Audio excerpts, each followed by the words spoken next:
앤드루 솔로몬의 한낮의 우울, 이 책을 요약해 보았습니다. 이 요약의 목적은 책을 소개하고 책이 두껍기 때문에 이 책이 어려워 보여서 접근하기 힘든데 접근하기 힘든 사람들을 위해서 요약을 한 것이고요. 요약 내용은 책의 순서와 다를 수 있습니다. 그래서 이 요약은 우울증의 치료 관점에서 요약한 것입니다. 이 책은 문학적인 요소도 많이 갖고 있는데요. 그런 요소는 배제하고 실제적으로 우울한 감정을 겪고 있는 사람들이 이 책의 내용을 쉽게 참조할 수 있었으면 좋겠습니다. 내용이 너무 많아서 여기서 발췌한 내용들도 요약을 했기 때문에 원문과는 조금 다를 수 있습니다. 먼저 우울증의 진단과 원인. 우울증의 진단은 우울증 자체만큼이나 복잡하다. 환자들은 혈액 검사 결과처럼 생각해 의사에게 제가 우울증인가요? 라고 묻지만 자신이 우울증인지 확인하는 유일한 방법은 자신을 잘 살피고 자신의 감정을 느껴본 다음 그것들에 대해 생각하는 것이다. 거의 항상 이유 없이 기분이 나쁘다면 우울증이다. 거의 항상 어떤 이유 때문에 기분이 나쁘다면 그것도 우울증이다. 네, 우울증에 정확한 진단법은 없다고 합니다. 내가 우울증인지 제대로 알아보려면 자기 자신을 잘 살펴야 한다는 것입니다. 그리고 우울증의 원인. 지난 10년간 우울증의 원인에 대한 많은 논쟁이 있어 왔지만 대개 우울증은 유전적인 취약성이 외부적인 스트레스에 의해 촉진된 결과로 볼 수 있다. 전통적으로 우울증은 내부로부터 마구잡이로 시작되는 내인성 우울증과 슬픈 상황에 대한 극적 반응인 반응성 우울증으로 분류되어 왔다. 그러나 지난 10년 사이 대부분의 우울증에 반응적 요인과 내적인 요인들이 뒤섞여 있다는 사실이 밝혀지면서 그런 구분은 유명무실해졌다. 어떤 상실과 같은 외부적인 요인이 우울증의 계기가 된다는 거죠. 연구들에 의하면 우울증은 내부 요인과 외부 요인이 뒤섞여 있다고 볼 수 있습니다. 두 번째, 우울증 치료 시 주의사항. 현재 우울증 치료법은 급격한 증가 추세에 있지만 중증 우울증을 경험한 미국인들 중 어떤 형태로든 하다못해 성직자나 상담사에게라도 도움을 청한 적이 있는 사람은 절반에 불과하다고 한다. 우울증을 경험하지만 실제로 도움을 청하지 않는다는 거죠. 그래서 자신이 우울증이라 판단되면 우울증이 아니라도 우울한 감정에 고통을 받는다고 생각되면 주변에 적극적으로 도움을 요청을 해야 합니다. 우울증은 심각하게 의욕을 저하시키기 때문에 꿋꿋이 견디려면 상당한 생존 욕구가 필요하다.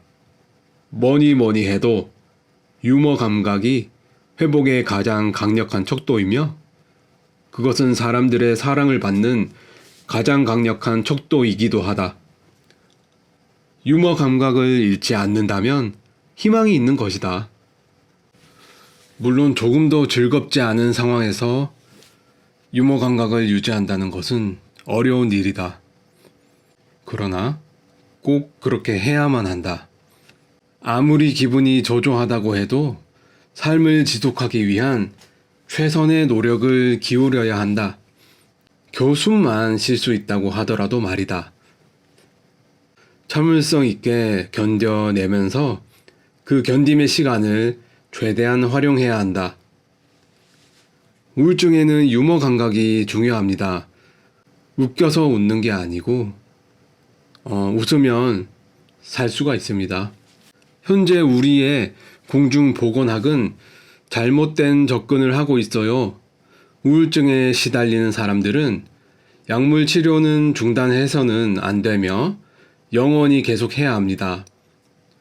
고통스러운 우울증 사파를 되풀이해서 견뎌야 하는 고충도 고충이지만 신경 조직까지 손상되기 때문이지요. 존 그리든의 주장이다. 일단 우울증이다 라고 공식적으로 판정된 이후에는 약을 먹어야 합니다. 계속 먹어야 한다고 합니다. 조울증의 한 단계로 일어나는 우울증은 일반적인 우울증보다 유전자에 의해 결정되는 비율이 높으며 치료에 대한 반응이 폭넓게 나타난다. 하지만 항우울제가 조증을 일으킬 수 있기 때문에 치료가 더 쉽다고는 할 수 없다. 조울증의 가장 큰 위험은 가끔 조증과 우울증이 뒤섞인 상태가 나타난다는 것인데, 이런 상태에서는 부정적인 감정들이 만연하고 그것들이 과장된다. 이런 상태는 조울증 치료에 필수적인 신경 안정제를 쓰지 않고 항우울제만 오용한 결과로 나타나기도 하며 자살하기에 최적의 조건을 제공한다. 우울증 치료 과정에서 조증이 있거나 오히려 상태가 조금 나아졌을 때 가장 조심해야 한다고 합니다. 세 번째, 우울증 치료인데요. 그중에 먼저 전공법을 살펴보겠습니다. 일단 우울증에 걸리면 재교육 프로그램도 도움이 되지 않는다. 이들에게 필요한 것은 오직 약물치료와 심리치료를 통한 정신치료다. 제대로 된 우울증 치료법은 약물과 심리치료 이 두 가지입니다. 우울증 치료는 크게 두 갈래로 나뉘는데, 언어를 통해 이루어지는 심리치료와 약물치료와 전기충격치료를 아울러 이루는 물리적 처치다. 너무도 많은 사람들이 이 문제를 양자택일 상황으로 보는데 이는 지극히 위험하다. 심리치료는 정신분석에서 나왔고 정신분석은 교회, 고해성사로부터 나왔다. 프로이트와 그에게서 나온 정신역동적 이론들을 비판하는 것이 유행처럼 되었지만 사실 프로이트의 모델은 결점은 있지만 훌륭하다. 정신분석은 문제를 설명하는 데는 유용하지만 문제 해결에는 효과적인 방법이 못 된다. 약물치료가 우리를 해방시켜 준 건 사실이지만 그래도 병의 근원에 대해 알아야 한다. 앨런 프랭크는 우울증에서 벗어나는 데는 약물치료가 심리치료보다 훨씬 효과적이지만 심리치료는 재발을 막는 보호효과가 있음을 보이는 많은 연구 결과들이 있다. 이 분야의 자료들을 보면 약물치료와 심리치료의 병행이 둘 중 하나만 받는 경우보다 효과가 좋다. 앞서 말했듯이 우울증 치료의 정석적인 방법은 약물치료와 심리치료인데요. 이 둘은 병행하는 것이 훨씬 효과가 좋다고 합니다. 이 책에는 우울증 치료의 또 다른 접근 방식들도 나와 있습니다. 첫째로 믿음. 우울증은 사고 감정과 감정의 질병이기 때문에 어떤 치료가 환자의 사고 과정과 감정을 올바른 방향으로 변화시켰다면 회복된 것이라 할 수 있다. 나는 우울증의 최고 치료법은 믿음이라고 생각한다. 만일 당신이 날마다 오후에 1시간씩 물구나무 서서 동전을 뱉으면 우울증이 가라앉는다고 진정으로 믿는다면 그 불편한 행동이 엄청난 효과를 가져올 수도 있다. 자신만의 특정한 믿음이 우울증을 완화시킬 수 있습니다. 플라시보 효과라고도 할 수 있겠는데요. 여기서 중요한 거는 자신만의 믿음이라고 할 수 있습니다. 두 번째, 운동.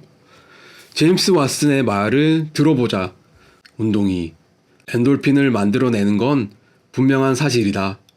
엔돌핀은 내생적인 모르핀으로 정상 상태에서는 기분이 아주 좋아지도록 만들고 끔찍한 기분을 느낄 때에도 기분이 나아지도록 만든다. 엔돌핀은 신경 전달 물질들의 상류에 해당되기도 하므로 운동은 신경 전달 물질의 수치를 높이는 작용을 할 것이다. 운동은 기분을 좋아지게 하기 때문에 우울증 완화에 큰 도움이 된다고 합니다. 세 번째, 음식. 우울증 환자들은 아연, 굴, 꽃상추, 아스파라거스, 칠면조, 무, 그리고 비타민 3, 계란, 맥주, 효모, 가금류, 그리고 크롬의 수치가 낮은 편이 많으며 이 세 가지는 우울증 치료에 이용되고 있다. 아연 섭취를 늘리면 기분이 나아질 수 있다. 오메가3 지방산이 기분에 이롭게 작용한다는 증거는 매우 확실하다. 아연이랑 비타민 B3, 크롬, 오메가3가 우울증에 좋다고 합니다. 일단 이 세 가지만 소개했는데요. 이외에도 이 책에는 신비주의, 침술, 수면, 모닝 페이지, 게슈탈트 집단 치료법, 우울증 환자 모임, 마지막 수단인 수술, 아프리카 주술 치료, 이런 많은 내용들이 담겨져 있습니다. 그리고 일상생활에서 관계에 대한 부분도 도움이 될 것 같아서 발췌를 해보았습니다. 주변 사람들과의 관계. 우울증 환자의 주위 사람들은 환자 스스로 자신을 다스리기를 바란다.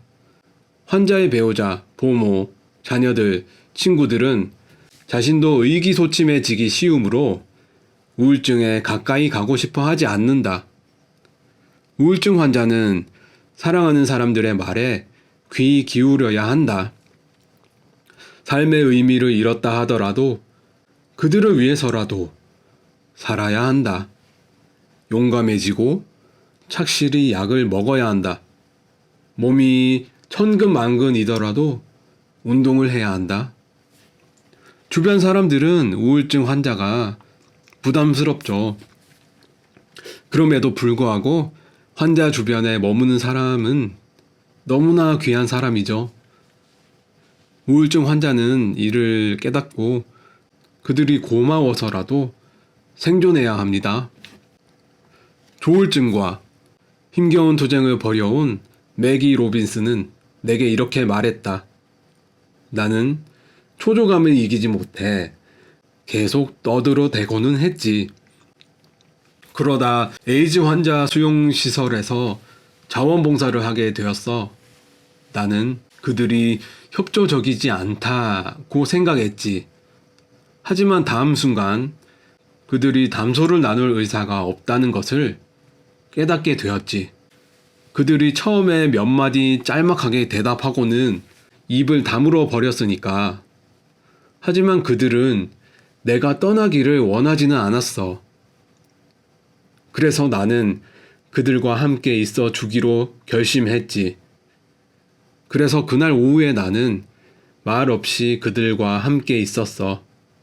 사랑이란 함께 있어 주는 것, 아무 조건 없이 관심을 가져주는 것이지. 꼭 무엇인가를 해주고 애쓸 필요도 없지. 나는 그것을 배우게 되었어.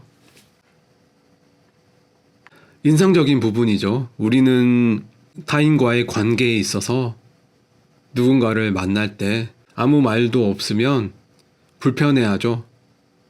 우리는 보통 침묵을 불편해하죠. 우울증 환자 옆에 함께 있는 것이 중요합니다. 특별한 재미가 없더라도 의미 없는 시간이 아닌 거죠. 그저 함께 존재하는 시간과 조건 없는 관심이 그들을 치유한다고 합니다. 다음으로 우울증 환자 유형별 특징. 여성. 화학작용과 외부 조건 등 여러 이유로 여자가 남자보다 2배나 더 많이 우울증에 걸린다. 여성은 남성이 겪는 모든 우울증에 덧붙여 산후우울증, 월경증후군, 폐경기 우울증과 같은 그들만의 우울증까지 겪는다. 여성에게 우울증이 더 많은 이유 가운데 하나는 권리를 박탈당하는 경우가 더 많기 때문이다. 산후우울증도 스트레스를 받고 있는 여성들 사이에서 많이 나타나며 남편이 육아에 적극적으로 참여하는 경우에는 드물게 나타난다. 현재로서는 여성의 높은 우울증 발병률을 설명할 특별한 유전적 소인이 밝혀지지 않았기 때문에 우리는 보다 평등한 사회가 구현되면 여성의 우울증 발병률이 현저히 감소하리라 어느 정도 확신을 갖고 말할 수 있다. 여성이 남성보다 우울증에 취약한데 이는 호르몬과 사회적 제약 때문이라고 합니다. 양성평등 사회가 된다면 우울증 발병률이 감소할 것으로 예상됩니다. 두 번째, 남성. 남성 우울증에 대한 논의는 거의 없는 편이다. 많은 남성 우울증 환자들이 우울한 감정들과 싸울 때 의기소침해지는 것이 아니라 폭력, 약물 남용, 일 중독에 빠지기 때문에 우울증으로 진단받지 않는다. 우울증으로 보고되는 숫자는 여성이 남성의 2배나 되지만 극단적 선택에 이를 확률은 남성이 여성보다 4배나 높다. 나는 폭력 남편들을 만나 이야기를 나누어 본 결과 그들이 우울증을 겪고 있음을 발견했다. 서구 사회에서는 여성만이 자신이 나약한 존재임을 용인할 수 있는 것으로 인식되고 있다. 이러한 인식은 남성들에게 부정적인 영향을 미쳐 울지도 못하게 하고 비이성적인 공포와 불안을 느끼는 것을 부끄럽게 여기도록 만든다. 대개 폭력을 휘두르는 건 겁에 질렸기 때문이며 그 가운데 일부는 우울증 증세이다. 남성 우울증은 겉으로 드러나지 않기에 그 위험성이 치명적이라는 거죠. 남성 우울증은 의기소침보다는 폭력, 약물, 일 중독으로 나타난다고 하죠. 우울증 발생률은 여자가 남자의 2배이지만 자살률은 남자가 여자보다 4배나 높다고 하니 남성 우울증도 결코 무시할 수 없을 것 같습니다. 세 번째, 아이. 어머니의 우울증이 심각할수록 자녀의 우울증도 심각하기 쉬우며 일부 어린이들은 상대적으로 더 극적이고 강하게 어머니의 우울증에 전염된다. 아이들의 세계는 부모에 의해 규정되는 것이 사실이며 아이들은 부모로부터 얼마간의 저항력이나 나약함을 배운다. 특히 10대들은 그 중에서도 남성은 자신에 대해 분명하게 설명하지 못하며 의학계에서도 이들에 대한 관심이 거의 없다. 치료의 첫 단계는 아이의 말이 명백히 틀리거나 믿기 어려워도 그대로 믿어주는 거예요. 아이가 뜻도 안 통하는 은유적 언어를 사용해도 믿어야 합니다. 아이의 우울증은 부모로부터 물려받기 쉽다고 합니다. 그래서 부모의 역할이 중요하죠. 특히 10대들은 우울증에 취약합니다. 아이 우울증의 치료는 아이들의 말을 믿어주는 것에서부터 시작합니다. 혹시 내가 부모인데 우울한 감정이 있다면 아이들을 위해서라도 이겨내야 할 것 같습니다. 네 번째, 노인. 중년 환자들에게는 3주 이내에 효능을 나타내는 SSRI 계열의 약이 노인들의 경우에는 12주 이후에나 나타나는 경우가 빈번하다. 그러나 치료 성공률은 나이에 따라 변하지 않는다. 노인 우울증은 뇌에 공급되는 혈액 양의 감소를 포함한 신체 기능의 변화로 인한 직접적인 경과이거나 노쇠로 인한 괴로움과 모욕감의 경과인 경우가 많다. 노인들은 우울증 약의 효과가 늦게 나타날 수 있다고 합니다. 그러나 효과는 반드시 있다고 하니 약 복용을 성실하게 해야 할 것 같습니다. 다섯 번째, 인종. 디에리 프루던트는 끊임없이 인종차별의 표적이 되었다. 나는 상점에서 판매원들이 그를 피하는 걸 여러 차례 목격했다.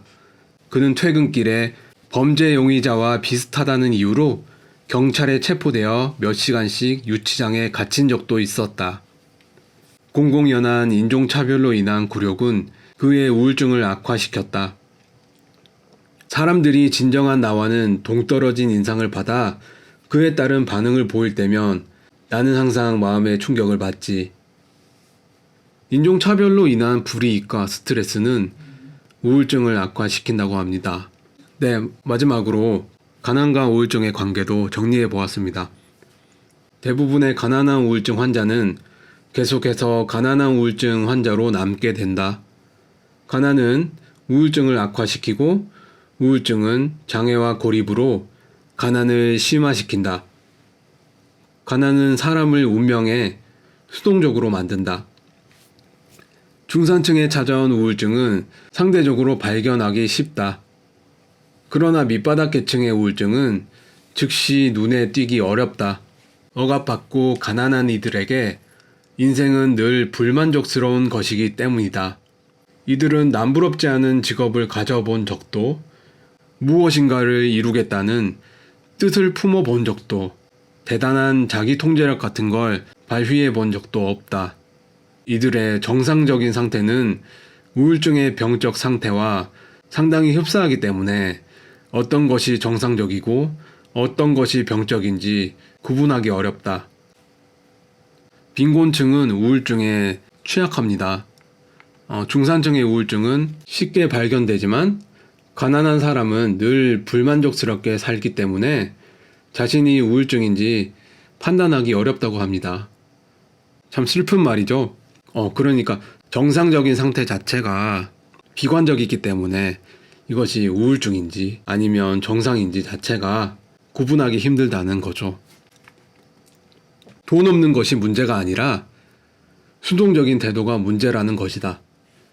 빈곤층이 겪는 정신적인 외상은 일반적으로 경제적 궁핍과는 직접적인 관계가 없다. 미국의 빈곤층 가운데 굶주리는 사람들은 거의 없다. 빈곤층 다수가 안고 있는 문제는 우울증의 전조라고 할 수 있는 학습된 무력감이다. 의지가 약한 사람들에게도 같은 현상이 나타나는데 미국 빈민층의 가장 곤란한 문제는 이러한 수동성이다. 현대사회는 대체로 잘 살기 때문에 잘 산다는 말은 절대적 기준인 거죠. 상대적으로 비교해서 잘 산다는 것이 아니라 힘들다 해도 역사를 통틀어서 저희 어머니나 할머니 세대보다는 잘 사는 거는 맞잖아요. 그런 관점에서 요즘 사람들은 굶주려서 우울한 것이 아니고 그 빈곤으로 인한 수동적인 태도가 문제라고 합니다. 현대사회에서도 양극화 문제가 있고 빈곤층은 없어지지 않지만 사회적 장치들로 인해서 실제로 밥을 굶는 사람들은 적다고 하죠. 그래서 배가 고파서 우울한 게 아니라 빈곤으로 인한 수동적 태도가 문제인 것입니다. 이것을 달리 말하자면 가난하더라도 어떤 것을 해보겠다는 적극적인 의지가 있다면 우울증과 멀어질 수 있다는 거죠. 이렇게 한낮의 우울을 요약해 보았습니다. 책 내용이 되게 많아서요. 특정한 시각으로 요약을 했습니다. 이 책에서 우울증을 실제적으로 치료할 수 있는 접근법이라는 관점에 따라서 요약을 한 것입니다. 이 책은 논픽션이지만 문학적인 느낌을 주는 텍스트도 많이 있거든요. 그래서 이 책에 관심이 있다면 한번 두껍지만 그렇게 어렵지 않습니다. 구매를 해서 읽어보시기를 권합니다. 감사합니다.